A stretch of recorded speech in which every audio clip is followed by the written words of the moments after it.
I usually work with sculpture,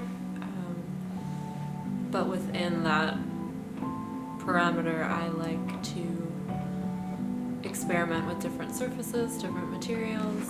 The work is mostly inspired by ideas of the landscape, how we perceive the landscape and spaces as both open and flat at the same time. Thinking about different surface textures, different materials, letting the materials sometimes dictate the way that the work is going to come together. I've been using the dye sublimation prints as a way to introduce an archival material into the surfaces that I can manipulate, inlay, cut, bend.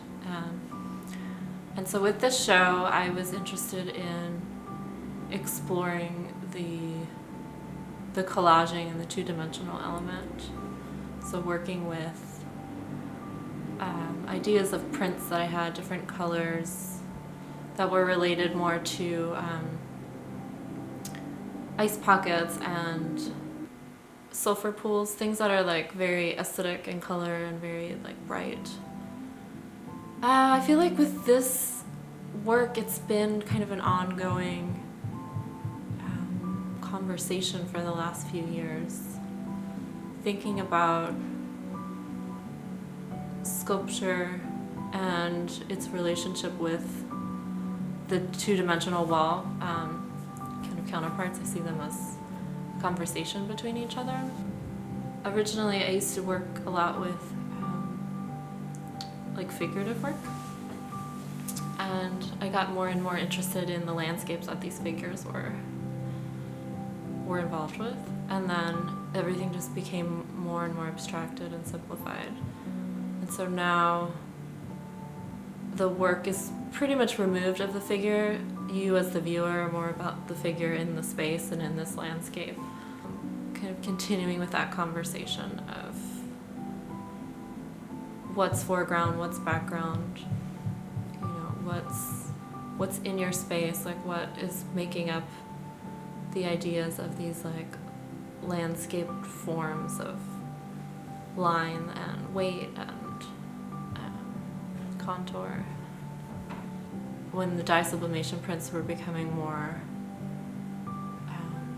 I guess like more readily available, I was like, well, let me just try this, because I was experimenting with other stuff, vinyl, other types of like more plasticized prints, and there was just something that I really liked about the dye sub printing, that I could still work with it as almost like a sculptural material, like something that I can tool and cut and bend and manipulate, and then just gave me this like other kind of freedom to work. I do a lot of sketching before I start making work. Usually it's like different forms and shapes, things that I've seen and cataloged along the way. I take a lot of photographs when I travel, or just like have this ongoing image database that I constantly pull from. And when I start working on a piece, I almost treat the sculptural element to my practice very similar to the collage/drawing element, where I'm constantly like building and then taking apart and rebuilding and recutting and reshaping the work. And so it will start off with a general idea and a general direction, but then I let mistakes or some like interesting line or shape, I allow that to change the direction if it's necessary.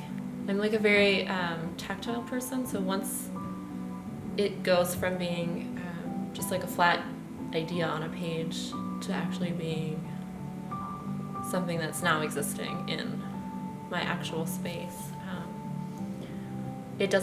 sometimes it doesn't make sense, or it feels awkward in a way it's not working, and so I let myself just like kind of go with it. I let the work sometimes dictate the direction. sometimes it's a battle between what I want it to do and where it seems to go. But I've learned over the years to let myself destroy things and let those mistakes become parts of the piece. I think it lends an energy to the work that makes it more interesting than if it's so well manicured and clean, and it doesn't have that same feeling. I think about monumentality and landscape and the work.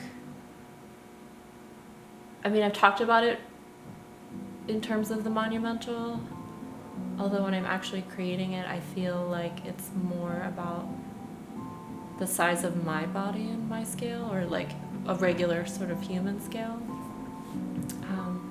I think it's hard with addressing landscape and that whole concept of it's vast and it's overwhelming, and it's